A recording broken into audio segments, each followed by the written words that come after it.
The life and achievements of Harriet Tubman, the most famous conductor of the Underground Railroad, are brought to the big screen in this new biopic starring Cynthia Erivo and Janelle Monae. Minty is a slave who is denied her freedom after proving it illegally. She runs away and makes a miraculous journey from Maryland to Philadelphia, where she gains her freedom. She's helped in part by mysterious premonitions and visions, which she believes to be divine intervention. Now safe in Philadelphia, Minty decides to return and rescue her family and takes on a new name, Harriet Tubman.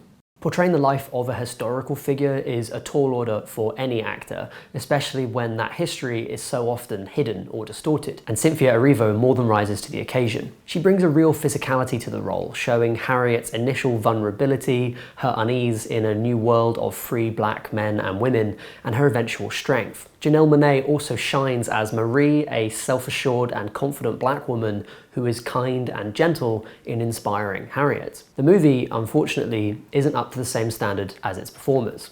From the beginning of the film, with these swelling strings, crane shots, and blue-tinted, desaturated flashbacks, Harriet falls into a comfortable Hollywood approach that feels more like Legends of the Fall than the story of a slave-freeing hero. The bland cinematography and blocking is bad enough, but the soundtrack is the real problem. It's duff, basically. There's too much of it, smothering the film when it should be standing back, and switching instruments and styles constantly. There's also the issue of the constant emphasis on Harriet's divine abilities. They're portrayed directly as being the intervention of God, apart from some very brief moments of skepticism, and at times that feels like it's more aimed at Sunday schools than a cinema audience. It's a shame, because director Kasi Lemmons shows real ability with the subject matter, and in its more interesting, quiet moments, the film has nuance in approaching its difficult themes. Harriet is out of place amongst free black people in Philadelphia. She's considered strange, and her visions are marked down to brain damage. Her relationships with her family and her husband are strained by her long absences,